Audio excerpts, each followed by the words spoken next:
welcome to Media 7. I'm Russell Brown. It's the media geek story that just won't quit. Wikileaks, its troubled founder Julian Assange, and lately the former Wikileaks collaborators dumping on its controversial figurehead. And let us not forget the alleged source of Wikileaks' greatest hits, who languishes in an American military prison, a long way from the media action. We'll look at the state of the play in this show and present an exclusive interview with Julian Assange's former right-hand man. But first, Sam Mulgrew has the source.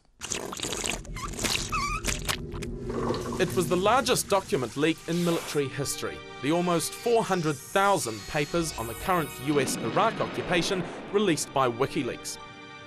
Revealed were 15,000 unreported Iraqi civilian deaths, collateral damage as they say in the Pentagon, taking the documented toll to over 109,000. While the US still maintains they don't do body counts. It detailed events the US would rather keep secret, like the infamous footage of soldiers joking while they kill civilians and journalists in what resembled a bizarre video game. Come on, fire! Oh yeah, look at those dead bastards. Nice. WikiLeaks founder Julian Assange called it collateral murder. Robert Fisk called it the shaming of America. Australian-born Assange started the whistleblowing website in 2007. The 39-year-old is now an international figure and people are listening to him. The US sees him as a terrorist, while Russia thinks he deserves the Nobel Peace Prize.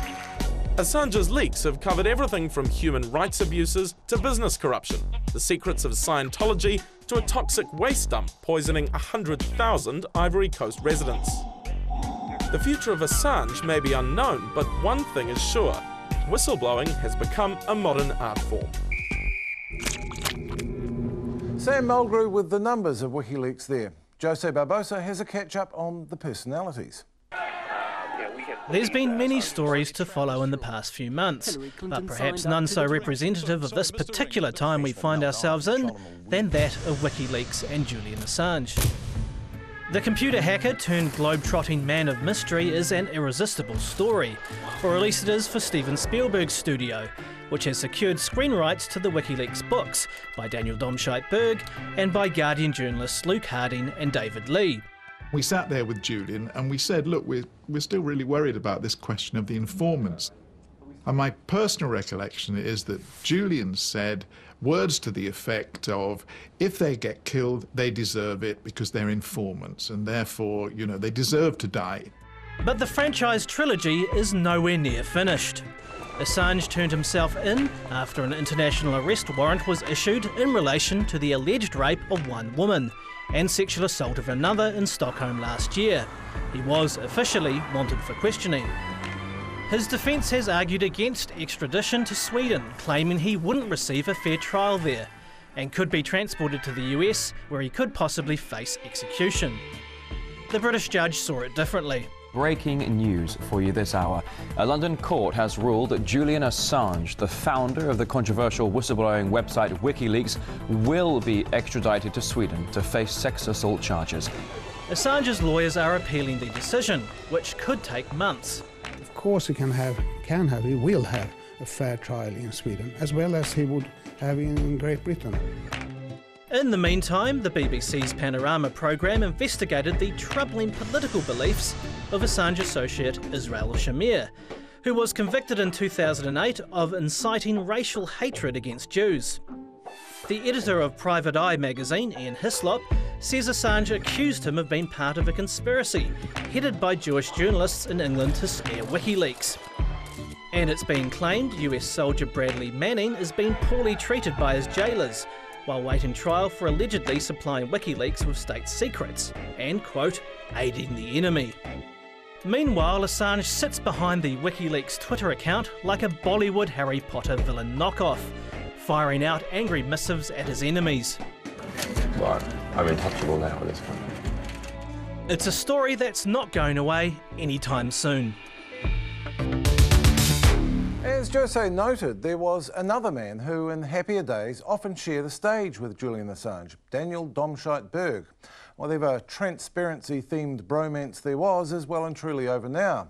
This report includes excerpts from an interview conducted for Media 7 by John Stevenson. This is Daniel Domscheit-Berg, and until recently he was Julian Assange's offsider. Together they formed the public face of Wikileaks. As a computer hacktivist, he was a crucial part of the team, but he says as Wikileaks became famous, someone started spelling team with extra vowels. He became very intransparent in the way that he was conducting deals with the media, forming new partnerships, involving new people, passing on very critical information against agreements internally to third parties.